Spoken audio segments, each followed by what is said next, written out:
Hi hello welcome back. എണ്ണയിലൊന്നും മുക്കിപ്പൊരിക്കാത്തൊരു ചായക്കടിയാണോ നിങ്ങൾ അന്വേഷിക്കുന്നത്?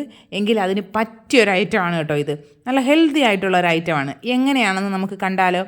അതിനായിട്ട് അത്യാവശ്യം നന്നായിട്ട് പഴുത്ത 2 നേന്ത്രപ്പഴം എടുത്തിട്ടുണ്ട്. ചെറിയ നേന്ത്രപ്പഴം ആയതുകൊണ്ടാണ് 2 എണ്ണം, വലിയ നേന്ത്രപ്പഴമാണെങ്കിൽ 1 എണ്ണം മതിയാകും കേട്ടോ.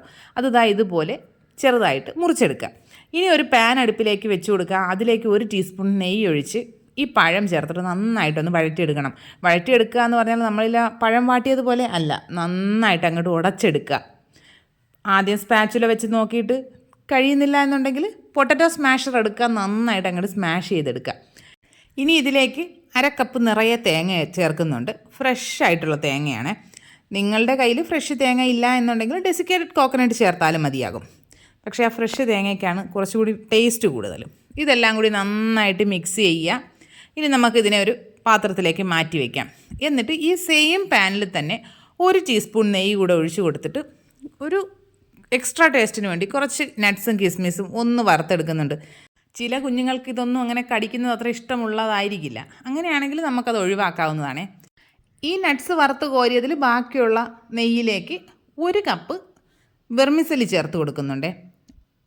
ഈ വെർമിസലി റോസ്റ്റഡ് ആണ് എങ്കിലും ഒന്ന് നന്നായിട്ട് ആ നെയ്യിലൊന്ന് റോസ്റ്റ് ചെയ്തെടുക്കുമ്പോൾ ഒരു പ്രത്യേക മണമാണ് കേട്ടോ.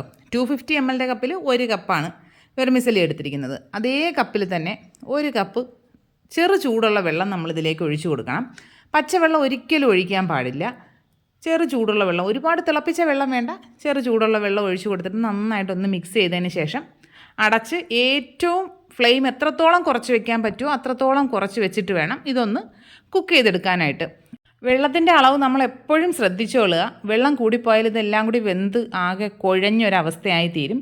ഇത് നമ്മുടെ വെർമിസലി കുക്കാവുകയും വേണം, എന്നാൽ ഇത് പൊട്ടിപ്പോകാനും പാടില്ല. അങ്ങനെ നല്ലൊരു പാകത്തിലാണ് നമുക്കിതിനെ കുക്ക് ചെയ്തെടുക്കേണ്ടത്. ഇപ്പോൾ നമ്മൾ ഒഴിച്ച വെള്ളം എല്ലാം വറ്റി വെർമിസലി നന്നായിട്ട് കുക്കായി കിട്ടിയിട്ടുണ്ട്. നമ്മൾ എടുത്തിങ്ങനെ ഒന്ന് ഞെക്കി നോക്കുമ്പോൾ അത് മുറിഞ്ഞ് വരണം. ഈ കൺസിസ്റ്റൻസി മതിയാകും. ഇനി നമുക്കിതിലേക്ക് ശർക്കരയാണ് ചേർക്കേണ്ടത്. ഞാനിപ്പോൾ 1/2 കപ്പ് ശർക്കര പാനിയാണ് ചേർക്കുന്നത്. നിങ്ങളുടെ കയ്യിൽ പൊടിച്ച ശർക്കരയുണ്ട് എങ്കിൽ ഒരു 1/4 കപ്പോളം പൊടിച്ച ശർക്കര ചേർത്താലും മതിയാകും. ഞാനിപ്പോൾ തിക്കായിട്ട് ഉരുക്കിയെടുത്ത ശർക്കര പാനിയാണ് ചേർക്കുന്നത്. അതുകൊണ്ടാണ് ഞാൻ 1/2 കപ്പ് ചേർത്തത്. 1/2 കപ്പ് ശർക്കര പാനി ചേർത്തിട്ട് നന്നായിട്ട് മിക്സ് ചെയ്ത് കൊടുക്കുക. ഇനി ഇതിലേക്ക് നമ്മുടെ പഴത്തിൻ്റെ മിക്സ് ഉണ്ടല്ലോ, അതും കൂടി ചേർത്തിട്ട് നന്നായിട്ട് യോജിപ്പിച്ചെടുക്കാവുന്നതാണേ. വീഡിയോസ് കാണുന്ന കൂട്ടുകാർ ചാനൽ സബ്സ്ക്രൈബ് ചെയ്യാതെയാണ് കാണുന്നതെങ്കിൽ പ്ലീസ് ഒന്ന് ചാനൽ സബ്സ്ക്രൈബ് ചെയ്ത് സപ്പോർട്ട് ചെയ്യണം കേട്ടോ. വീഡിയോസൊക്കെ ലൈക്ക് ചെയ്യുക, കമൻറ്റ് ചെയ്യുക, ഷെയർ ചെയ്യുക. നമ്മുടെ പഴവും വെർമിസലിയും എല്ലാം കൂടി നന്നായിട്ട് മിക്സ് ചെയ്ത് യോജിപ്പിച്ചെടുത്തിട്ടുണ്ടേ. ഇനി നമുക്കിതിലേക്ക് ഏലക്കാപ്പൊടി ചേർക്കാം. ഞാനിപ്പോൾ 4 ഏലക്കായുടെ കുരു എടുത്ത് ഫ്രഷായിട്ടൊന്ന് ക്രഷ് ചെയ്ത് അതിലേക്ക് ചേർത്തതാണ്. ഏലക്കാപ്പൊടിയാണെങ്കിൽ ഒരു 1/2 ടീസ്പൂൺ ചേർക്കാവുന്നതാണ്. ഇനി ഇതിലേക്ക് 1 ടീസ്പൂൺ പഞ്ചസാര ചേർക്കുന്നുണ്ട്. അത് ആ ശർക്കരയുടെ ആ ഒരു കുത്തൊന്ന് മാറി കിട്ടാനായിട്ടാണ് നമ്മൾ പഞ്ചസാര ചേർക്കുന്നത്. പഞ്ചസാര കൂടെ ചേർത്തിട്ട് നന്നായിട്ട് മിക്സ് ചെയ്യുക. ആ ശർക്കരയെല്ലാം ഒന്ന് വറ്റി വരുമ്പോൾ ഫ്ലെയിം ഓഫ് ചെയ്യാവുന്നതാണ്. ഇനി നമുക്കിതിനെ ഒരു എക്സ്ട്രാ ടേസ്റ്റ് കിട്ടാനായിട്ട് നമ്മുടെ വാഴയില ഒന്ന് വാട്ടിയെടുത്തിട്ടുണ്ട്. അതിലേക്ക് നമുക്ക് എത്ര സൈസിലുള്ള സ്നാക്കാണ് വേണ്ടത് അതിനനുസരിച്ച് വാഴയിലയിലേക്ക് വെക്കാവുന്നതാണ്.